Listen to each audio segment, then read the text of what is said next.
नमस्कार दोस्तों, स्वागत है आपका अपने YouTube चैनल वीरू एकेडमी में। उम्मीद करता हूं दोस्तों आप लोग सभी मस्त होंगे और अपनी तैयारी बहुत ही धूमधाम से अच्छे तरीके से कर रहे होंगे। दोस्तों, पिछले लेक्चर में हमने न्यूट्रिशन यानी पोषण के बारे में आपको कुछ जानकारी दी थी। उसी सेशन को हम आज आगे बढ़ाएंगे और हमारी बॉडी के लिए जितने भी पोषक तत्वों की जरूरत होती है उन सारे पोषक तत्वों को हम डिटेल में एक एक करके एक्सप्लेन करने वाले हैं। दोस्तों, मेरे पीछे कुछ डाटा आपको दिखाई दे रहा होगा। मैंने ये सारे डाटा इसलिए लिख रखा है ताकि आपका कीमती वक्त बर्बाद ना हो।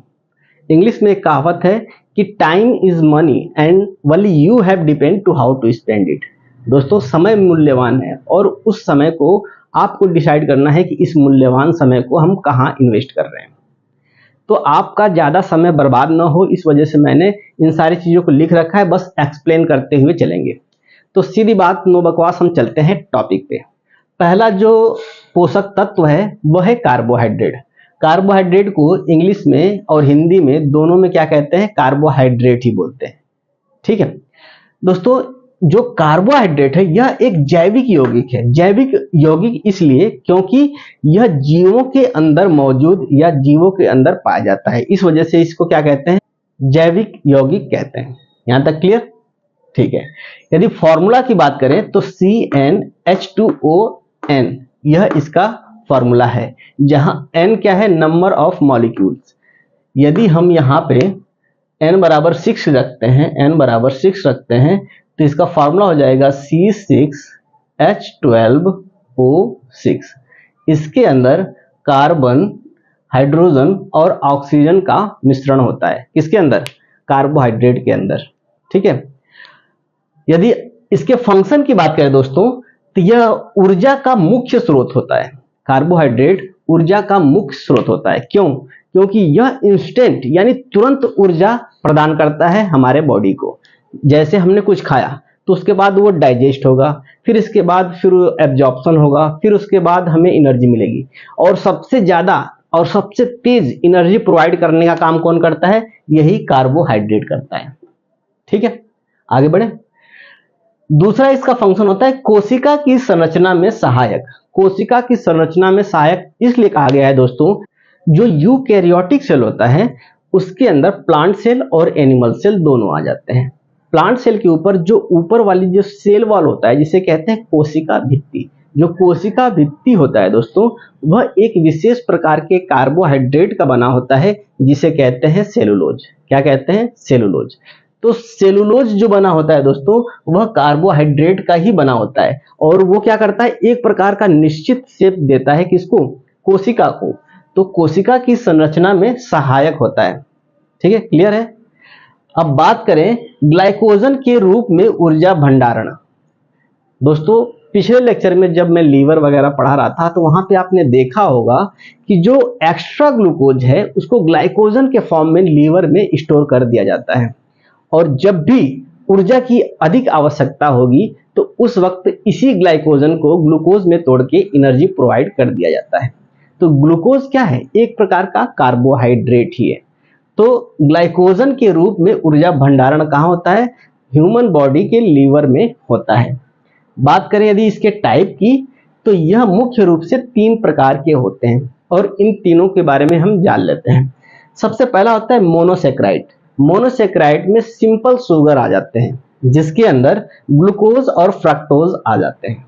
यदि बात करें डाइसेक्राइड की, तो इसके अंदर 2 अणु होते हैं। किसके? शर्करा के 2 अणु होते हैं। एग्जाम्पल की बात करें तो सुक्रोज हो जाएगा। जो चीनी गन्ना से उत्पन्न होती है उसके अंदर क्या पाया जाता है? सुक्रोज पाया जाता है। और लैक्टोज, दूध के अंदर जो मिठास होती है वह किसके वजह से होती है? लैक्टोज की वजह से होती है। यदि बात करें पॉलीसेक्राइड की, तो इसके अंदर कई शर्करा के अणु मिलकर के बने होते हैं।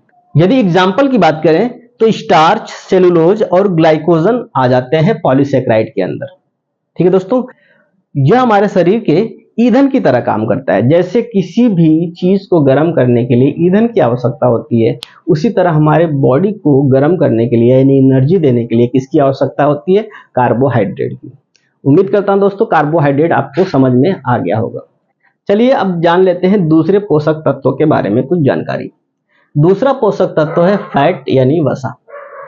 यह ऊर्जा संग्रहण, अब एक एक करके समझेंगे। ऊर्जा संग्रहण, कहने का मतलब ये है दोस्तों, जब हमारे शरीर में ग्लूकोज का निर्माण होता है तो बहुत ही ज्यादा जो ग्लूकोज हो जाता है वह ग्लाइकोजन के रूप में लीवर में स्टोर हो जाता है और फैट का रूप धारण कर लेता है। इसी वजह से जो फैट है यह ऊर्जा संग्रहण करता है। ठीक है, जब हमें एनर्जी की जरूरत होगी तो यही फैट किस में टूटेगा, ग्लाइकोजन में, ग्लाइकोजन फिर किस में टूट जाएगा, ग्लूकोज में टूट जाएगा। तो यह ऊर्जा संग्रहण करता है, शरीर की सुरक्षा प्रदान करता है। अब शरीर को सुरक्षा कैसे प्रदान करता है, मान लेते हैं एक दुबले पतले आदमी को और एक मोटे आदमी को, दोनों को एक एक घूसा मारा गया तो उस कंडीशन में जो पतला आदमी होगा दोस्तों वह वही ढेर हो जाएगा, जबकि मोटा आदमी जो रहेगा ना वो कुछ देर तक आपके वार को झेलेगा। क्यों? क्योंकि जो फैट होता है वो प्रेशर को डिस्ट्रीब्यूट कर देता है, जो चोट आप पहुंचाएंगे उसको डिस्ट्रीब्यूट कर देगा पूरे शरीर में, आपको कम चोट का अनुभूति होगी। ठीक है, तो इस प्रकार जो फैट होता है शरीर की सुरक्षा प्रदान करने में अहम भूमिका निभाता है। अब बात करें ताप नियंत्रण। ताप नियंत्रण कैसे करता है दोस्तों, आपने देखा होगा जो भी मोटे लोग होते हैं उनमें क्या होता है कि उन्हें ठंड नहीं लगती है। क्यों? क्योंकि जो फैट की एक लेयर होती है वो हवा को या फिर किसी ऐसे पदार्थों को अंदर नहीं जाने देता जो ठंडी की अनुभूति कराते हैं। बहुत ज्यादा ठंडी हुई तो उसकी बात अलग है, लेकिन नॉर्मल ठंडी होती है, सर्दी होती है, तो वह सर्दी को हमारी जो फैट होती है उसको झेलने की क्षमता रखती है। अगला पॉइंट है विटामिन अवशोषण। दोस्तों जितने भी विटामिन होते हैं जैसे A B C D E के, ये सारे विटामिनों में विटामिन बी और विटामिन सी ये दोनों जल में घुलनशील है, बाकी सारे विटामिन जो हैं वह वसा में घुलनशील है, यानी फैट में घुलनशील है। जब फैट में घुलनशील होंगे तो किस में जुड़ेंगे, फैट में जुड़ेंगे। यहाँ तक क्लियर है? और फैट कहाँ स्टोर होता है, लीवर के पास होता है। अभी अभी हमने बताया कि जो ग्लूकोज होता है ग्लाइकोजन के फॉर्म में स्टोर होते रखता है, जो ग्लूकोज होता है ग्लाइकोजन के फॉर्म में लीवर में स्टोर होता रहता है, और ज्यादा स्टोर होते होते वो फैट का रूप धारण कर लेता है। ठीक है, और जब फैट का रूप धारण कर लेगा तो वही विटामिन सारे मौजूद होंगे, इस वजह से यह विटामिन का भी अवशोषण करता है। कौन? फैट। ठीक है दोस्तों, आगे बढ़े। अगला पॉइंट है टाइप ऑफ फैट, यानी फैट के प्रकार। दोस्तों फैट जो होता है मुख्य रूप से दो प्रकार के होते हैं। पहला होता है सैचुरेटेड फैट जिसे संतृप्त वसा बोलते हैं, दूसरा होता है अनसैचुरेटेड फैट जिसे असंतृप्त वसा बोलते हैं। बात करें संतृप्त वसा की तो यह हमारे बॉडी के लिए अधिक हानिकारक होता है, इसके अंदर घी, मक्खन, रेड मीट आते हैं। बात करें अनसैचुरेटेड फैट की जिसे असंतृप्त वसा बोलते हैं, यह स्वास्थ्य के लिए फायदेमंद होता है। इसके अंदर सरसों तेल, मूंगफली या मूंगफली का तेल, बादाम या बादाम का तेल, मछली या मछली का तेल वगैरह वगैरह इसके अंतर्गत आते हैं। दोस्तों उदाहरण के तौर पे बात करें तो जितने भी असंतृप्त और जितने भी संतृप्त वसा होते हैं सब इसके अंतर्गत आते हैं। उदाहरण के तौर पे जैसे वनस्पति तेल, घी, मक्खन, बादाम, अखरोट, सरसों तेल, मूंगफली, रेड मीट वगैरह वगैरह। ठीक है, वसा जरूरी है लेकिन सीमित मात्रा में, क्योंकि अधिक वसा मोटापा और हृदय रोग का कारण बन सकता है। दोस्तों आप लोग को पता होगा यदि अधिक मोटापा हो जाता है तो हमारी जो नसें होती हैं जो ब्लड को सर्कुलेट करती हैं, उन नसों के अंदर कोलेस्ट्रॉल का जो लेवल होता है वह इंक्रीज हो जाता है।